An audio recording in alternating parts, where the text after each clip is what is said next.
A breath of fresh air. We take it for granted. But ever since the Industrial Revolution, the air quality has deteriorated considerably, mainly as a result of human activity. Despite considerable efforts, emissions of particles and gases are becoming a serious threat to our health and to our future. Clean North Sea Shipping aims to reduce air pollution and greenhouse gas emissions from ships in the North Sea region. The project, which mainly focuses on harbours, is coordinated from Bergen, Norway. It takes a closer look at both current and future legislation, as well as possible technological, financial and environmental solutions. A survey of European ports shows that air quality, energy consumption and noise are among the most important environmental concerns. We have lots of industry in our port, not only port activities.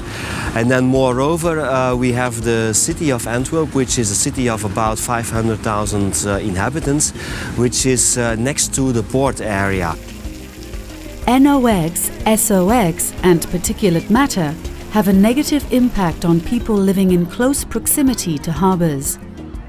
Shipping and port handling activities typically contribute to 10 to 40% of the NOx pollution in neighbouring areas of ports studied by CNSS. The CNSS partnership includes a range of different organisations from around the North Sea. The partnership includes research facilities, energy suppliers and policymakers. In Hamburg, one of the research teams is analysing historical data.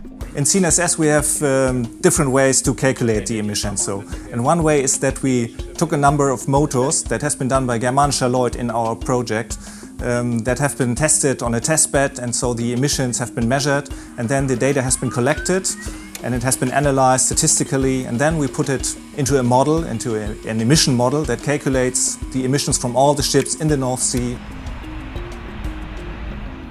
From our perspective at Newcastle University, we've been heavily involved in looking at different modelling techniques for understanding how emissions are actually generated at the ship-by-ship basis. One area of interest is onshore power supply. Onshore power supply works very well for a ship when it's alongside.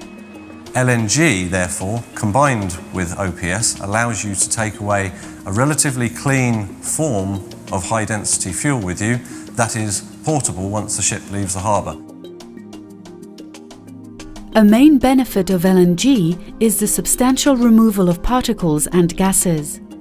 So I think actually it's going to be a combination of balancing the LNG for the ship to move away from harbour together with the OPS to allow the emissions reduction that we seek to do inside ports and when the ship is actually alongside. So I think actually proving out the technology, making the technology available at a price that's affordable within the shipping community is going to be the solution. The final CNSS conference was held in Bergen in March 2014. During the conference, the project partners met to discuss the main conclusions and findings. The final recommendations from Clean North Sea Shipping basically break down into 4 categories. The first one is really about air quality, and out of the work we did there, the key recommendation is to use sophisticated and up-to-date methods for predicting the emissions and also modelling how the emissions move through the atmosphere. CNSS promotes LNG fuel and in certain cases OPS as key alternatives to traditional fuel by building the necessary infrastructure in ports and onboard ships. LNG has been proven to reduce emissions of all pollutants with no waste deposit. When evaluating the green performance of a ship, there are several contributing factors related to pollution that should be considered. CNSS recommends stricter regulation of NOx emissions, as discussed by IMO. Our studies show that any postponement will result in a significant deterioration in air quality. So the principal recommendation is for the IMO to go ahead and put these regulations in as scheduled, really. The recommendations will be presented to decision makers in the North Sea region.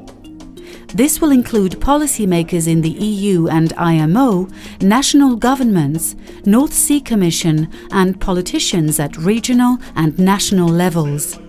The presentations that were done were very important to provide detailed backgrounds on what can be done in shipping, what the effects could be, because there were a lot of interesting models and scenarios that could directly feed into discussions, for example, in the IMO, the International Maritime Organization, where we have to discuss measures for the future.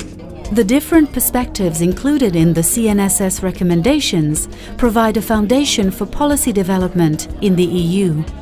So it was a nice, very interesting mix of all kinds of aspects that are important for policy making. And I think that that is a message that I have to take back to Brussels, that I can use myself and that all my colleagues can use, and not only in DG Environment, but the interesting thing, of course, was that this was related to shipping. The documents from the project can be downloaded from our website, cnss.no. Here you will find the recommendations, but you will also find more technical documents. We believe these are useful resources for ports and other organizations considering implementation of that sort of infrastructure for reduction of air emissions in the harbors. It takes devotion, determination, and a competent and complementary partnership to successfully run an ambitious project where research, scenario building, analysis, sub-projects, and operational evaluations are involved. Based on 3.5 years of studies and modelling of the factors involved, our message is this: do not delay measures that can reduce air emissions in our ports and coastal areas. Our health and the environment are at risk. It is our hope that the findings and recommendations from the Clean North Sea Shipping Project will be useful to stakeholders and policymakers in future work.